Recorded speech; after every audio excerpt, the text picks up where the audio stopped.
তোমার পার্সেল না আমার, তুমিও তো একটা আমার পার্সেল। ওয়ালাইকুম। তো আমি চলে আসছিলাম সুন্দরবন, আমার ছোট্ট একটা পার্সেল আসছে, ওটা নেওয়ার জন্য। আমরা জামাইবু মোটামুটি একটু সুযোগ পেলেই বের হয়ে যাই, যেহেতু নিজেদের কাজগুলো নিজেদেরই করতে হবে, সেই ক্ষেত্রে আবার একটু নিজেদের মধ্যে একটু টাইমও স্পেন্ড করা হয়, ভালোই লাগে ঘুরতে আমাদের। তো এখানে আমি পার্সেল নিয়ে নিয়েছি, ওখানে ওই যে সাহেব দাঁড়ায় আছে।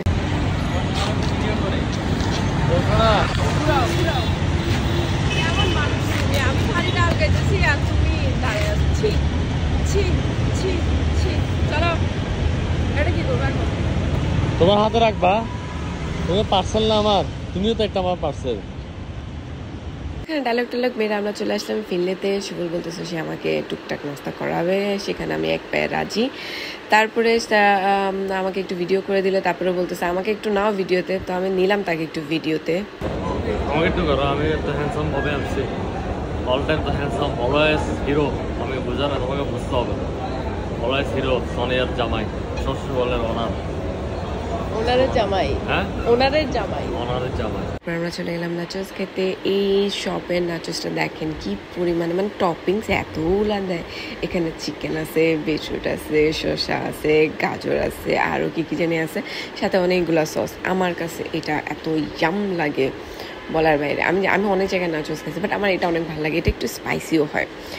তারপরে এখানে ওদের মেনু কার্ডটা আমি আপনাদেরকে দেখাই দিই। রিজনেবল প্রাইসের মধ্যে বেস্ট খাবার পাবেন আপনারা। ওদের কোয়ালিটিও খুব ভালো, খাবারের মানও খুব ভালো, খুব টেস্টি হয়, সাথে ভ্যারাইটিও পাবেন আপনি। আর ওই যে রিজনেবল প্রাইস, খুবই বাজেটের মধ্যে আছে। এখানে আমি যখন স্টুডেন্ট ছিলাম, আমরা দুইজনেই যখন জব টপ করতাম না, তখন থেকে আমরা এখানে এসে খাইতাম। তারপর ওই ফ্লোরে সাবজেরো আছে, আমরা চলে গেছি আইসক্রিম খাইতে। সুফলের স্কুপটা দেখবেন একটু বড়, কারণ ও ডাবল পাইছে। কারণ ওকে ফার্স্টে ভাইয়া একটাই ফ্লেভার দিয়ে পুরোটা দিয়ে দিয়েছিল, পরেও আরেকটা ফ্লেভার অ্যাড করছে, যার কারণে ওর স্কুপটা বড় হয়ে গেছে। দেখেন ওটা কত ইয়াম্মি লাগতেছে। খাওয়া দাওয়া শেষ করে, আইসক্রিমটা শেষ করে আমরা বাসার উদ্দেশ্যে রওনা দিয়ে দিলাম। তারপর বাসায় এসে সুফলের প্রধান কাজ হচ্ছে আম্মুর হাতে চা খাওয়া। ও যাই খাক না কেন, ওর বাসায় এসে চা খাইতেই হবে। সো চা খাচ্ছে আর আমার বদনামি করতেছে কেন আমি ওর আম্মুর মতো ভালো চা বানাইতে পারি না। ওর মুখেই শুনে নেন। দেখো কালার, দেখো এটা কালার দেখছো, কড়া একটা কালার। আর তোমার কালার গুলো পুরো সাদা কালার।